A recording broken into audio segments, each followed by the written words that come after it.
Imagine करो तुम bank जा रहे हो अपनी सेविंग्स डिपॉजिट करने के लिए और तुम्हें लगता है कि वो वहाँ सेफ है, राइट? लेकिन क्या तुम जानते हो कि बैंक उसे यूज़ कर सकता है नया पैसा बनाने के लिए, और उस पैसे की वजह से तुम्हारी सेविंग्स आहिस्ता आहिस्ता अपनी वैल्यू लूज़ कर देंगी। चलो एक एग्जांपल से समझते हैं। तुम 1 लाख रुपया बैंक में डिपॉजिट करते हो।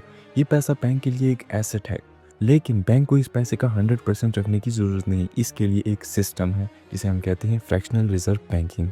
फ्रैक्शनल रिजर्व बैंकिंग का मतलब है कि बैंक उस पैसे का सिर्फ 10% अपने पास रिजर्व में रखेगा।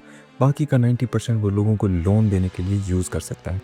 आपने 1 लाख का डिपॉजिट किया, बैंक उसमें से 10,000 रिजर्व में रखेगा और 90,000 वो लोन के लिए यूज़ करेगा।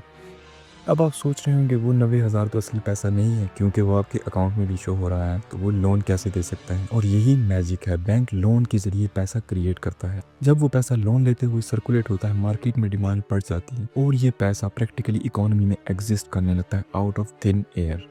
अब बैंक के पास ये एक्स्ट्रा पैसा है, वो ये लोन की फॉर्म में लोगों को देता है, घर खरीदने, बिजनेस स्टार्ट करने या कार वगैरह लेने के लिए। हर लोन के साथ पैसा मार्केट में सर्कुलेट होता है। मान लीजिए बैंक ने 90,000 का लोन दिया, अब आपके 1 लाख के अलावा इकोनॉमी में 90,000 और आ गया। इकोनॉमी में पैसा बढ़ गया और किसी ने एक्स्ट्रा प्रिंटिंग भी नहीं दी। लेकिन यहाँ पर एक प्रॉब्लम है, हर लोन के साथ एक इंटरेस्ट होता है। जैसे आपने 90,000 का लोन लिया, अब आपको शायद 1 लाख चुकाना पड़ेगा। लेकिन सवाल ये है कि इकोनॉमी में तो सिर्फ 90,000 क्रिएट हुआ था, इंटरेस्ट के लिए एक्स्ट्रा पैसा कौन बनाएगा?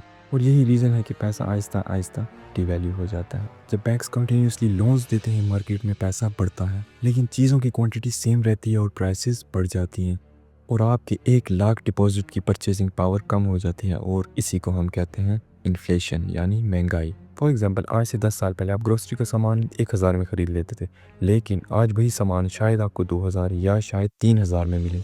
आपका पैसा कम खरीद पा रहा है, और इसके पीछे लार्जली यही लोन्स और मनी क्रिएशन का सिस्टम है। अब समझिए, जब बैंक्स कंटिन्यूसली लोन्स देते हैं, पैसा बढ़ता है। शॉर्ट टर्म में सब अच्छा लगता है, इकोनॉमी ग्रो करती है, लेकिन लॉन्ग टर्म में लोगों की सेविंग्स वीक हो जाती हैं और डेट का बैलेंस बढ़ता है और मार्केट में इम्बैलेंस आ जाता है। और इससे प्रॉफिट कौन बनाता है?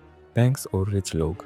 लोग जो डिपॉजिट करते हैं या सैलरीज पर जीते हैं, उनके लिए पैसे की परचेजिंग पावर आहिस्ता आहिस्ता कम हो जाती है और आम आदमी को महंगाई का बोझ उठाना पड़ता है। और मज़े की बात, ये कोई सिस्टम का ग्लिच या कोई एरर नहीं, बल्कि यही इस सिस्टम का इंजन है।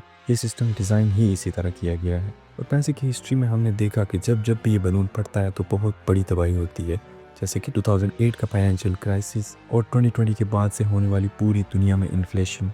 तो अगली बार जब आप बैंक में अपने पैसे डिपॉजिट करें या लोन लें, तो याद रखें कि पैसा सिर्फ कॉइन या नोट नहीं, ये एक सिस्टम है। सिस्टम में बैंक आपका पैसा यूज़ करके और पैसा क्रिएट करता है, जिसकी वजह से आपका पैसा डिवैल्यू हो जाता है। समझना ही पहला स्टेप है। अगर आप समझ गए तो आप अपनी फाइनेंशियल चॉइसेस को कंट्रोल कर सकते हैं और अपने पैसे को प्रोटेक्ट कर सकते हैं फ्रॉम दिस इनविजिबल सिस्टम। तो इसी तरह की फाइनेंस रिलेटेड वीडियोस के साथ हमारे चैनल के साथ जुड़े रहें, और आने वाली वीडियोस में हम सीखेंगे कि कैसे हम अपनी फाइनेंशियल चॉइसेस को बेहतर बना सकते हैं और अपनी सेविंग्स को एक्चुअल में सेव कर सकते हैं। तो वीडियो अच्छी लगी तो वीडियो को लाइक करें, कमेंट में अपने ख्यालात का इजहार करें, और अगर चैनल पर न्यू है तो चैनल को सब्सक्राइब ज़रूर करें। मिलते हैं आपसे नेक्स्ट वीडियो में, तब तक के लिए खुदा हाफिज़।